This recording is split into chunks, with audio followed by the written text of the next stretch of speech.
ನಮಸ್ಕಾರ, ಆರ್ಫಾ ನ್ಯೂಸ್ಗೆ ಸ್ವಾಗತ.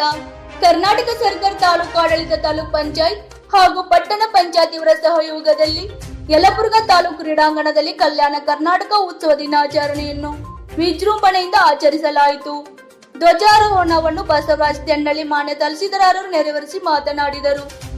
ಭಾರತಕ್ಕೆ ಆಗಸ್ಟ್ 15 ಸ್ವಾತಂತ್ರ್ಯ 1947 ದಿನದ ಸಂಭ್ರಮವಾದರೆ ಕಲ್ಯಾಣ ಕರ್ನಾಟಕ ಭಾಗದ ಜಿಲ್ಲೆಯ ಜನರಿಗೆ ಮಾತ್ರ ಸೆಪ್ಟೆಂಬರ್ 17 ಸ್ವಾತಂತ್ರ್ಯ ದಿನದ ಸಂಭ್ರಮ.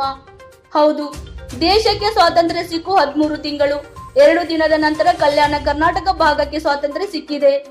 ಕಲ್ಯಾಣ ಕರ್ನಾಟಕ ಭಾಗದ ಜನರು ಮೊದಲು ಬ್ರಿಟಿಷರ ವಿರುದ್ಧ ಹೋರಾಡಿದರೆ ನಂತರ ನಮ್ಮದೇ ದೇಶದ ಹೈದರಾಬಾದ್ ನಿಜಾಂನ ವಿರುದ್ಧ ಹೋರಾಡಿ ಸ್ವಾತಂತ್ರ್ಯ ಪಡೆಯಬೇಕಾಯಿತು. ಕಲ್ಯಾಣ ಕರ್ನಾಟಕ ಸೇರಿದಂತೆ ಹೈದರಾಬಾದ್ ಪ್ರಾಂತಕ್ಕೆ ಸ್ವಾತಂತ್ರ್ಯ ಸಿಗಲು ಕಾರಣಭೂತರಾಗಿದ್ದು ಉಕ್ಕಿನ ಮನುಷ್ಯ ಸರ್ದಾರ್ ವಲ್ಲಭಾಯ್ ಪಟೇಲ್ ಶ್ರಮ ತ್ಯಾಗ ಬಲಿದಾನ ಅವರು ತೆಗೆದುಕೊಂಡ ನಿರ್ಧಾರದಿಂದ ಸ್ವಾತಂತ್ರ್ಯ ದೊರಕಿದೆ ಎಂದು ಹೇಳಿದರು. ಪಟ್ಟಣ ಪಂಚಾಯತಿ ಅಧ್ಯಕ್ಷ ಅಂದಪ್ಪ ಮಾತನಾಡಿ, ಕಲ್ಯಾಣ ಕರ್ನಾಟಕ ವಿಮೋಚನಾ ಪಡೆಯಲು ನಮ್ಮ ಭಾಗದಲ್ಲಿ ಹಲವಾರು ನಾಯಕರು ಹೋರಾಟ ಮಾಡಿದರೆ ಅವರನ್ನು ಇಂದು ಸ್ಮರಿಸುವ ದಿನವಾಗಿದೆ ಎಂದರು. ನಂತರ ವಿವಿಧ ಶಾಲಾ ಮಕ್ಕಳಿಂದ ಸಾಂಸ್ಕೃತಿಕ ಕಾರ್ಯಕ್ರಮ ನೆರವೇರಿಸಿದರು.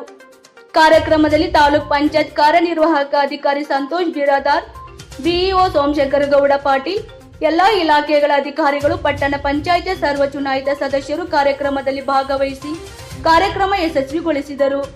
ಕಾರ್ಯಕ್ರಮವನ್ನು ಮೆಹಬೂಬ್ ಸಾಬ್ ಬಸವರಾಜ್ ಅಂಗಡಿ ನೆರವೇರಿಸಿದರು.